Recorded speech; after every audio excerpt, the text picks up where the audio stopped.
Okay, so, hey guys, I'm Cass, and I'm going to be explaining Fate, as well as I can, being myself. So, it's Fate Condensed, technically, which is similar to Fate Core, but has a few slight differences, which I won't get into now, because I'm just focusing on introducing for listeners. So, this is a character of mine that's usually in 5e. Their name is Lech Lecha. And I'm going to sort of walk through the character sheet to sort of explain how I made it.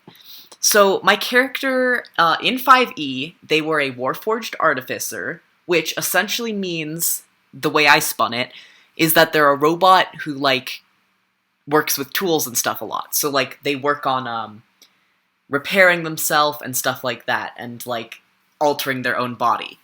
So, what I put as their high concept is, the essence of your character. It's just, the meat. If you were to sum up your character in, a few words or a sentence, that's the high concept. So for me, I went with self-made mechanic, because, my original concept for them was self-made man, but they aren't a man. And essentially, I want to sort of reflect that they are constantly working on themselves, and that they are handy with tools.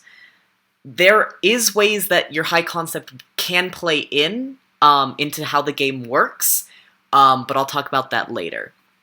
Their trouble, this is a flaw. It doesn't have to be their biggest flaw, per se. It just has to be one that makes sense, and one that can be used to further this story.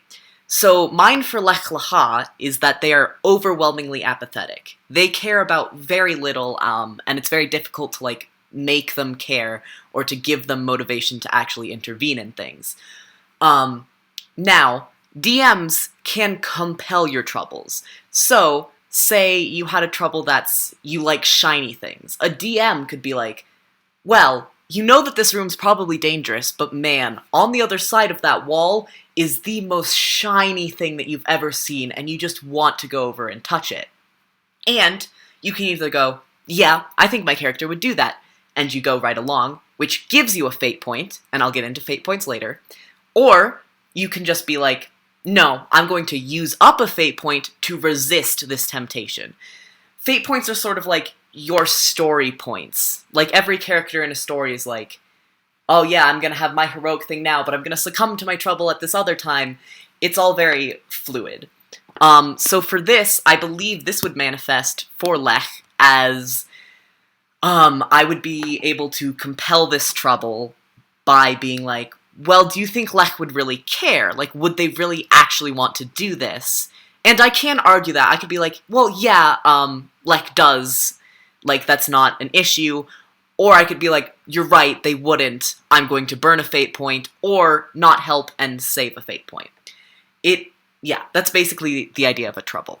Relationships, I don't have a super tough or strong grasp on yet, but they are, I've established with another friend, in love with that friend's character, who is also a robot, and her name is Ferris. So I just put that under relationships. These are relationships with your other players and stuff like that. They just help inform your role-playing decisions. And aspects are sort of like your high concept, but they're not all of you. They're just a few adjectives or a few words, a few phrases that help describe your character further. And you can invoke these aspects, that is, use them when you are playing to give yourself bonuses. You could be like, well, if you were a character that one of your aspects was well-read, you could be like, well, I read a ton, and I've read about this before, and that could give you bonuses on your roll. If the DM went along with it. So for me, my aspects are artificial construct, which I'll get into more of the in this with stunts, but this isn't necessarily positive or negative. It's not a trouble, but it's also not a huge boost. What this for me means is that Lech Lecha is not biological. They probably don't have blood. They don't eat or drink. And this can affect my roleplay decisions, and also decisions like If the DM's like, oh no, there's poisonous gas, I can be like, well, Lech Lecha is an artificial construct, that's one of their aspects, therefore they're not really affected by this. Another example I saw recently was someone had an aspect, or it was in their high concept, that they were a creature of the night, and they used that to justify them having dark vision, because, like, well, they're a creature of the night, therefore it's most likely that they would be best suited for nighttime.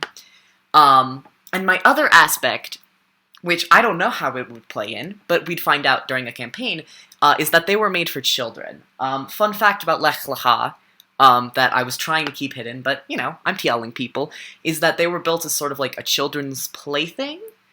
And so they, you know, are a lot, like, softer, they're warm to the touch, stuff like that. So that could also affect my roleplay. I could be like, maybe, well, it was built for children, so maybe it would do this, or the DM could be like, okay, it was built for children, it wouldn't be able to do this, and we'd be able to work it out. Fate is really about figuring out something and being like, I want to do this, and then figuring out the best way to do it. So, over to vitals for a second. This isn't my main area of expertise, but essentially you have stress boxes that you can tick. You can take physical stress, and you can take mental stress. Mental stress is like, you know, you're haggard, you're tired, you're trying to do something. Physical stress is, you know, someone hits you and it hurts. So for each stress you take, which is determined by rolling, say you rolled a 2 to defend and someone rolled a 3, that would be 1 stress because of the difference between the stresses. And you can just take stress. When you fill up on stress, it doesn't necessarily mean you're dead. It just means that you can no longer continue in the fight or the scenario. You're out of it. Could be you're knocked out, it could be you die, but it doesn't have to be. Now, if, say, you got 4 stress and you're like, well, I don't have 4 stress boxes, you can also take a consequence.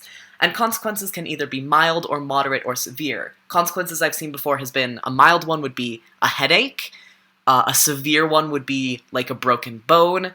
It really depends on what makes sense in the situation. Like, if you were trying to argue with someone, you wouldn't randomly snap your arm in half, but maybe the person, like, hates you. It really depends on what works best in the setting, because, again, Fate is really geared towards roleplay and the characters. So, for stunts, there's usually 2 types of stunts. Either, because of blank, I get a bonus to blank, or, because of blank, once per session, I can blank. So, I have one of each here. They're not the greatest stunts in the world, but, you know, they get the job done. So I have, and you want to tie these to aspects, so it's like, because of something about my character, I can do this. Like, because I read so many books, I get a +2 to lore rolls, or something like that. So for me, for Lech Lecha, it's, due to my artificial nature, I get a +2 to defending against attacks that would be more effective against organics. Bad wording here, I'd want to workshop it, but essentially it gives me a, like, well, this is poison, like, Lech wouldn't be affected by poison, so I should get a +2 to my roll to, like, defend against that or keep myself safe. Again, not the greatest one, but it works. And that's an example of a, because of blank, I get a bonus. And that can be used multiple times per session. Now, the next type of the main 2 that there are is once per session things. So, due to my proficiency in tinkering with my own body, which is Lech Lecha is constantly, like, changing themselves and making upgrades to themselves, they, or I, can burn a fate point to declare that I change my body into a tool to accomplish a given task. How I see this one playing out would be that, say, we're trying to pick a lock. I could burn a fate point to turn my hand into a lockpick. And there's a limit on this because you don't necessarily want me doing this all the time. I don't want to be like, well, I changed my hand into, like, a charm beam or something. Like, that obviously won't work, but because of my proficiency in tinkering with my own body, if it's something that I can justify and makes thematic sense, then it's fine. And I realize now, that's not a once per session thing. But something else I've seen was, someone did spells like this, so you just burn a fate point to cast a certain spell. You'd want those to be more higher level spells. If it was a lower level spell, you'd probably want to do something else, because usually you only have 3 fate points, and you don't really want to be like, well, I've just used them all up in this one round of combat. So essentially, fate points, you all start at 3. There's ways to increase that, but I'm not going to get into that because this is just a basic overview. And you can use those to do very cool things, such as invoking an aspect or doing a stunt. And you get 3 stunts for free. I only have 2 here because I usually start my characters with 2, and then once I play a bit and sort of get an idea of like what my character's role in the group is, then I add an extra stunt, or my final stunt, to sort of make sense and like round myself out further, just to make sure that I'm well balanced. That's just me personally. I mostly play Fate Accelerated, so, you know, maybe other people have different opinions. Now for skills, which is why I've had that dice roller up in the corner this whole time. So, for skills, when you're filling it out, you have 1 with a +4, and that's great. That basically means that no matter what you roll, it's at least a neutral. So that's like your best skill, that's what you're really good at. Because in Fate, basically every character you play, with unless you have some exceptions, is superhuman in some way. Like, they are better than the average person. So you usually have these skills and like things that you're really good at. Then next you have 2, which is a +3, which means you're not as good at it, but it's still pretty good. For me, I have it as magic. I couldn't fix the character sheet because I'm cutting out contacts in my campaign, which is another thing about Fate. You can change any of this. You can add any skills you want, you can get rid of any skills you want, you can futz around all you want, and it's very, very open to that, which I love. So for me, my +3 is in magic and physique. Physique is sort of... Let's sort of go down. They're self-explanatory, but academics is sort of like lore, medicine, knowledge. Athletics is usually getting out of the way. It's sort of like acrobatics, but, you know, it also involves like running and things like that.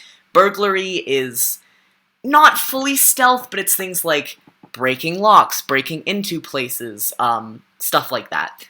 For magic, for me, I just added a magic skill so that when people are doing skills, they wouldn't have to, or people who are doing spells, they wouldn't have to burn a fate point for that. They can just roll magic to see if the spell succeeds. There's crafts, which is building things and messing with things. That's my number 1 because Lex's whole thing is that they're very handy and very crafty. There's a +1 to deceive, which is lying. Drive is... I've seen some people change to ride to include animals. It's vehicles, stuff like that. You could easily get rid of it. Empathy is figuring out what other people are thinking. If you were trying to tell if someone was lying, that would be empathy. Fight is what it says on the tin. Investigate is sort of like notice, but it's like detailed. You are looking around, you have lots of time to like intricately check every detail. Lore is sort of like knowledge, like academics, but it's more like history and things like that. Notice is just like brief overview, you're just glancing around. It's not investigate, it's just like getting the general vibes. Physique is sort of like, you could maybe use it to intimidate, but it's just sort of like strength, like being able to like take things or like withhold stuff. It's sort of like constitution to my knowledge. Provoke is provoking people, either like trying to intimidate them or upset them in some way, or even manipulate them to do a certain thing. Provoke, I would rename it to manipulation, but it's essentially that. You have rapport, which is it's sort of like, it's provoke but positive. You're getting someone to do something because they like you. It's like your bond with other people, your interactions with other people. It would be like charming people, basically.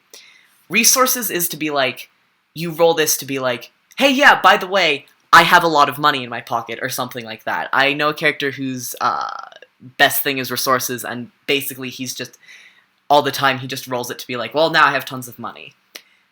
Shoot is anything ranged, basically. Throwing stuff would also be a shoot, unless you added a separate skill for that. Stealth, what it says on the tin, sneaking around. And will is sort of, like, choosing either to do stuff or not to do stuff. Resisting things, or keeping yourself to do things. I realize that's A lot of Fate games change these, so that's not the most useful, but that's just an overview of what all of these do. I am going to do a quick little round of combat, where I'm going to say that there's a real jerk. Like, Lech Leha is walking down the street. They're just minding their own business. They've got on a leather jacket. They are feeling themselves. They're having a great time. And someone stops them and starts asking them things like, "Hey, where do you think you're going?" And honestly, I don't need to roll for this yet. I can just talk to them. I can be like, "Well, it's none of your concern," because honestly, Lech wouldn't try to be nice about it. "None of your business." And the person is mad and is going to attack them. Again, not the greatest DMing in the world here. I'm just trying to get to the combat. So, fun thing about Fate is you can roll basically anything in combat, as long as you can justify it. So you're like, I want to, like, attack him, but mentally. I want him to be so depressed that he can't keep fighting. You can do that. As long as the person is out of the fight, that counts as winning. You don't have to kill them. Anyway, that's not to say that Lech Leha won't. So, I'm going to roll for Lech, and I'm going to say that the person is coming at them and swinging at them with a sword. And I'm rolling for that person right now, -1, but this is a city guard, so he is a +3, so that would be a 2 for him. And Lech Leha is going to defend that with their athletics. They're just going to try and sidestep out of the way. So rolling for them, they got a 0, but they have a +1. So that would be a 1 versus a 2. So that counts as 1 point of damage, 1 point of stress. The guard just sort of nicks them. And I can't fill boxes in on this program, but just pretend that Lech has taken 1 physical stress. Now, if the guard had rolled, like, phenomenally and had got a 4, then that would be 3 points of stress. I do really like Fate because I don't have to do math over the number 10, and that is lovely. Lech is going to roll magic and just sort of, they have an arm cannon, and they're going to shoot at the guard. So they are going to just roll for that. They got another 0, but that is a +3 because they have a +3 bonus to magic. And the guard is going to use... he'll just use athletics as well. He has just a normal +2 to athletics, because again, he's a city guard. And that's a +1 average, so that's a 3 tied with a 3. And with the thing with ties is that you don't want it... It isn't just no one does anything. It's usually you succeed with a small consequence to yourself, or something like that. Like, you want it to keep furthering the action. It's not just a stalemate of like, oh, you clash swords and that's it. Like, I'm gonna say for this one, Lech punches him, but sort of overestimates, and sort of stumbles into a wall. And so Lech catches him, but sort of throws himself off guard. Anyway, I'll probably do a longer thing later, but that's just sort of a general idea of how it works and how bonuses and stuff in Fate work. It's very good. It's a fun system. Yeah.